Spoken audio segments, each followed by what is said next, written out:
Matamata was our taniwha, who now lays to rest as the two hills there, also known as Saddle Hill today. And that taniwha was responsible for carving a lot of the water features, lakes, wetlands, and the twists and turns of the Taiari River as he went out to the ocean in search of his master, Te Raki Tauniki. Matamata is also connected with the creation of the Otago harbour, but he lays to rest here, overlooking the Ōwhiro and overlooking the rest of the wider Taiari Plains. Kia ora, my name is Tūmai. I descend from the Hapu, the sub-tribes of Otago, who descend from the wider iwi of Ngai Tahu. And we are here today on the banks of the Ōwhiro stream, under the shadow of our taniwha Matamata. So the Ōwhiro was a part of those old trails that our old people used, travelling between the different settlement sites, food gathering sites. And quite important, I guess, for the people of Otago as they would travel over these hills down onto the plains in search of their mahi kakai, their important food, foods from the land, from the waters. And in the Ōwhiro is really a part of that long history, that long connection and association with this area and with this ancestral landscape. If the people were coming up the Taiari, they would be on sort of small dugout waka or canoes.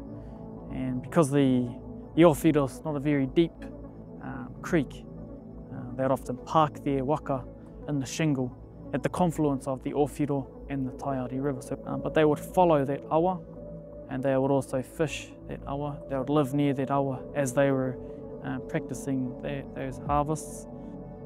The main mahi kakai species in here would have been tuna, our native eels, hokopu, inaka, and of course the young of both species, our whitebait.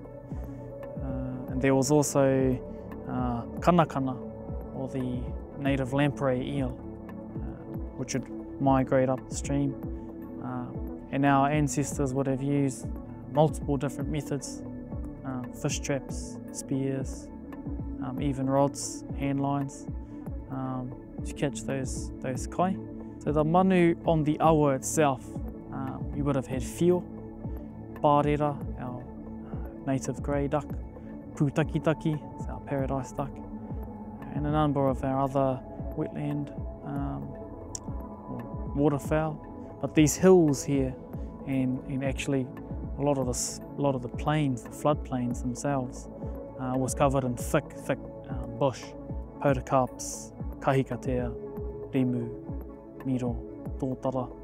So basically most of the forest birds were here, kākā, kiwi, kereru, we had the weka, tui, some of these other manu, which would have abounded the forest in the tens of thousands at that time. So the awa wasn't just about the food in the awa, it's actually about the resources and the species and the ecosystems around that support and feed into this awa as well. What we see here today is as a result of the channelization and really treating the river as a drain. A lot of the riparian vegetation has been removed. So this formerly would have had harakeke and some other trees, kahikatea perhaps, holding the banks together and supporting the food sources and vertebrae, the insects that all the fish and the tuna and so forth would have relied on for their kai.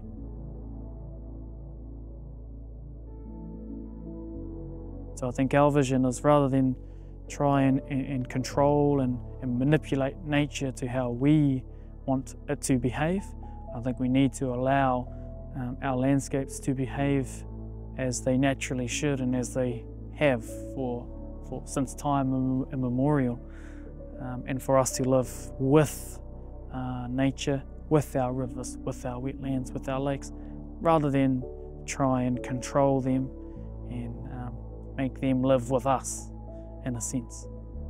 So our vision is that actually our communities and our people are actually more in tune and are living and having a much deeper relationship with our waterways. And I guess personally my ultimate vision is that no matter which river you go to in the country, you can drink the water, you can swim, you can also gather food to feed your family and your wider family as well.